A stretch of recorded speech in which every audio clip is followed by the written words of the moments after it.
جو مجھ پر ذمہ داری عائد تھی عوام کی صحت و تعلیم اور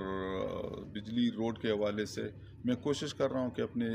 لوگوں کی ان خواہشات کو جن کی بنیاد پر انہوں نے مجھے ووٹ دیے اس کو پورا کروں۔ یقیناً یہ آواران ایک پسماندہ علاقہ ہے اور وہاں پہ ذرائع آمد و رفت کے بہت کم ذرائع ہیں، تو وہاں پہ سب سے بڑا جو میں نے فیل کیا لوگوں کو بنیادی طور پر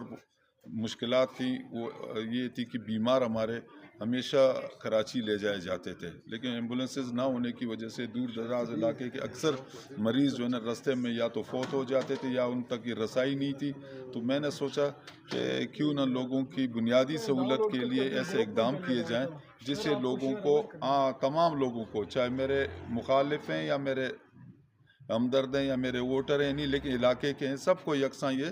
سہولت ہو۔ تو اسی لیے میں نے 9 ایمبولینسز اپنے چاروں تحصیلوں کے لیے، مختلف ہمارے ٹی ایچ کیو ہاسپٹل ہیں، ڈی ایچ کیو ہاسپٹل ہے، آر ایچ سیز ہیں، ان کو میں نے فراہم کرنے کے لیے لیے تھے۔ سب سے بڑا مشکل ہمارا یہ ہے کہ ہمارے علاقے میں اس وقت وہ روڈ اور بجلی کا مسئلہ ہے۔ وہاں پہ کام ہو رہا ہے الحمدللہ، لیکن حالات کی وجہ سے وہاں پہ تھوڑا مشکلات پیش آ رہی ہیں۔ اگر حالات بہتر ہوتے تو ہمارے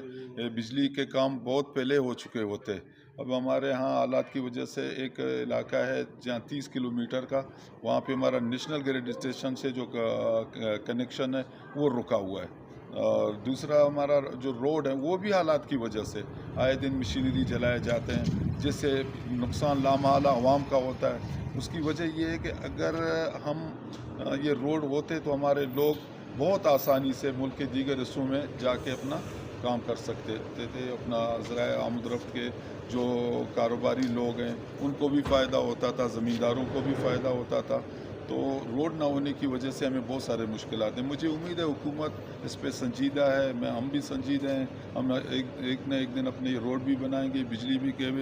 نامکمل کام پورے کریں گے اور علاقے میں بہت بڑی تبدیلی آئے گی۔ ہاسپٹلز